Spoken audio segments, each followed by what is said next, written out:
সুপ্রিয় দর্শক, এই মুহূর্তের সবথেকে বড় খবর।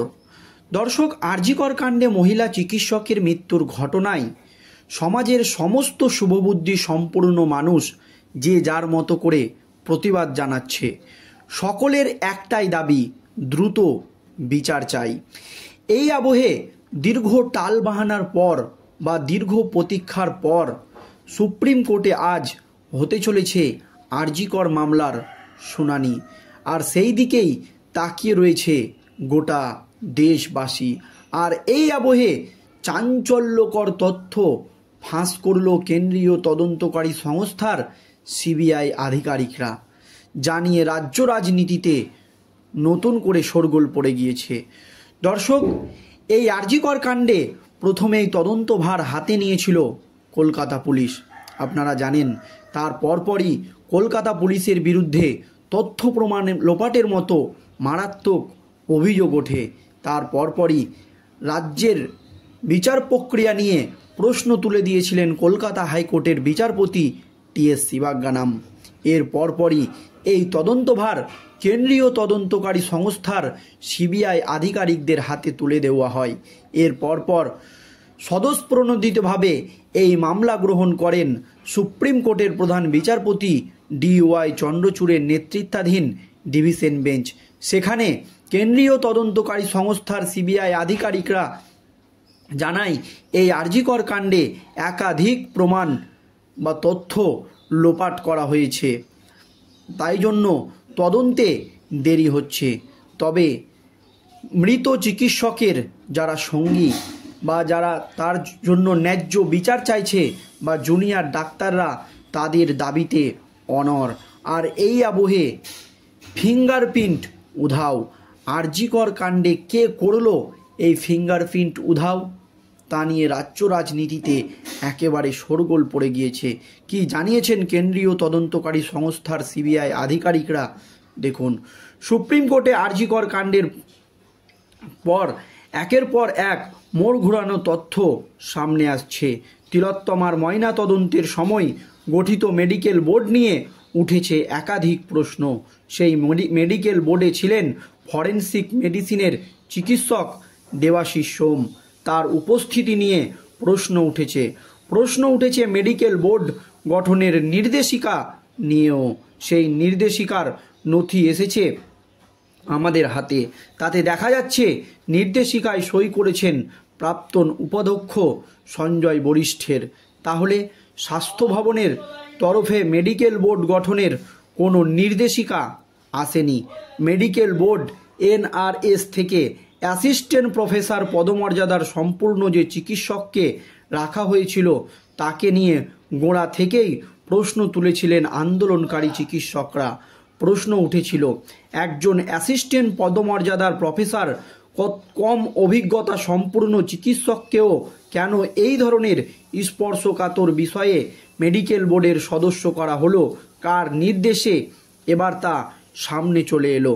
জানা যাচ্ছে আর.জি. কর মেডিকেল কলেজের প্রাক্তন উপাধ্যক্ষ এমএসভিপি সঞ্জয় বরিষ্ঠ নির্দেশ দিয়েছিলেন। তাহলে প্রশ্ন উঠছে, আর.জি. করে এমএসভিপি কিভাবে অন্য মেডিকেল কলেজের সদস্য চিকিৎসককে মেডিকেল বোর্ডে রাখতে পারেন, মেডিকেল বোর্ড গঠনের নির্দেশ দিতে পারেন? এই প্রশ্নগুলো কিন্তু উঠে গিয়েছে। তাহলে কি স্বাস্থ্য ভবনের তরফে কোনো নির্দেশ ছিল না? যদি তা থাকতো, কেন সামনে আনা হলো না? এই গোটা বিষয়টি খতিয়ে দেখছে কেন্দ্রীয় তদন্তকারী সংস্থার সিবিআই আধিকারিকরা। আর তখনই ফিঙ্গারপ্রিন্ট নিয়ে চাঞ্চল্যকর তথ্য কেন্দ্রীয় তদন্তকারী সংস্থার সিবিআই আধিকারিকদের। এমন একটা সময়ে এই বিষয় নিয়ে প্রশ্ন উঠতে শুরু করেছে, যখন ময়না তদন্তের প্রক্রিয়া নিয়ে বারবার জিজ্ঞাসাবাদ করছেন আধিকারিকরা। সিবিআই গোয়েন্দারা হাজির হয়েছেন আর.জি. করে নমুনা সংগ্রহের পদ্ধতি বা রাজ্যের পুলিশের আরও ভালো হতে পারত বলে তদন্তকারী আধিকারিকরা আগেই বলেছেন। তিলোত্তমার ময়না তদন্তের বোর্ড নিয়ে উঠেছে একাধিক প্রশ্ন। বোর্ড গঠনে কেন এনআরএসের অ্যাসিস্ট্যান্ট প্রফেসর? বোর্ড গঠনে স্বাস্থ্য ভবনের কোনো নির্দেশ নেই। নির্দেশনামায় সই প্রাক্তন এমএসভিপি সঞ্জয় বরিষ্ঠের। আর এর পরপরই একেবারে মোড় ঘুরানো এবং চাঞ্চল্যকর তথ্য সিবিআইয়ের হাতে। ফিঙ্গারপ্রিন্ট বিতর্ক, আরজি কর কাণ্ডের তদন্তে মোড় ঘোরানো এবং চাঞ্চল্যকর তথ্য সিবিআইয়ের হাতে। দর্শক, এই মুহূর্তের সব থেকে বড় খবর, সিবিআই সূত্রের দাবি ঘটনাস্থল থেকে বাজেয়াপ্ত হওয়া ল্যাপটপ, মোবাইল, ব্লুটুথ থেকে ফিঙ্গারপ্রিন্ট উধাও। আর এখানেই সব থেকে বড় প্রশ্ন, কিভাবে হলো হাতের ছাপ উধাও? কিভাবে এই হাতের ছাপ উধাও হলো? এর নেপথ্যে কী কারণ রয়েছে? 9 আগস্ট আরজি কর মেডিকেল কলেজের সেমিনার হলঘরে উদ্ধার হয় এক জুনিয়র চিকিৎসকের ক্ষতবিক্ষত রক্তাক্ত মৃতদেহ। সেই নারকীয় ঘটনার পর কলকাতা, পশ্চিমবঙ্গ জুড়ে তোলপাড়। চিকিৎসক সহ সমগ্র সমাজের সর্বশ্রেণীর মানুষের দাবি একটাই, বিচার চাই। ঘটনার পর থেকে সমাজের নানান মহল থেকে দাবি উঠছে, বহু প্রমাণ লোপাট হয়েছে। যদিও পুলিশের তরফে দাবি করা হয় আরজি কর কাণ্ডের তদন্তে কোনো প্রমাণ নষ্ট হয়নি। ডিসি সেন্ট্রাল জানিয়েছিলেন, ঘটনার দিন সকাল 10টা 10 প্রথমবার ঘটনার খবর পায় পুলিশ। সকাল 10টা 12 হাসপাতালের আউটপোস্ট থেকে ঘটনাস্থলে পৌঁছান পুলিশ কর্মীরা। সকাল 10:30টায় মৃতদেহর পাশে দ্বিতীয় কর্ডন বা ঘেরাটোপ তৈরি করা হয় পুলিশের পক্ষ থেকে। তবে পুলিশের দাবি, প্রথমে হাসপাতাল কর্তৃপক্ষের মৃতদেহ ঘিরে রাখার ব্যবস্থা করেছিল। নির্যাতিতার মৃতদেহের পাশে থেকে পুলিশ উদ্ধার করেছিল কিছু ইলেকট্রনিক ডিভাইস। আর এবার সেখানেই বড় ধাঁধা তৈরি হয়েছে। ফরেনসিক পরীক্ষায় দেখা গেল বাজেয়াপ্ত হওয়া ল্যাপটপ, মোবাইল বা ব্লুটুথ এ কোনো ফিঙ্গারপ্রিন্ট নেই। কেন্দ্রীয় তদন্তকারী সংস্থার সিবিআই আধিকারিকরা সেই ল্যাপটপ, মোবাইল এবং ব্লুটুথ সেগুলো উদ্ধার করে ফরেনসিক বিশেষজ্ঞর কাছে পাঠানো হয়েছিল। সেখানে কোনো ফিঙ্গারপ্রিন্ট পায়নি।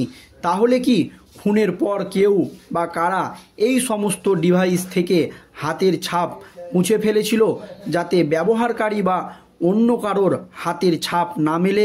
তদন্তে সিবিআই ইতিমধ্যে কয়েকজনের বয়ান রেকর্ড করেছে সিবিআই। আর যখন এই মামলার শুনানি উঠতে চলেছে সুপ্রিম কোর্টে, তার আগেই এবার কিন্তু এই খবর নিয়ে শোরগোল পড়ে গিয়েছে। পরিষ্কার বলা হচ্ছে যে ফরেনসিক বিশেষজ্ঞরা দেখেছেন যে বাজেয়াপ্ত হওয়া ল্যাপটপ, মোবাইল বা ব্লুটুথে কোনো ফিঙ্গারপ্রিন্ট নেই। তাহলে কি খুনের পর কেউ বা কারা এই সমস্ত ডিভাইস থেকে হাতের ছাপ মুছে ফেলেছিল, যারা ব্যবহারকারী বা অন্য কারোর হাতের ছাপ না মেলে? তদন্তে এখন সিবিআই বা ধন্দে সিবিআই কারা এই কাজ করলো? দর্শক, এগুলো প্রথমে কারা উদ্ধার করেছিল, এই নিয়ে কিন্তু প্রশ্ন উঠে গিয়েছে। দর্শক, আপনাদের মতামত অবশ্যই জানাবেন। ধন্যবাদ।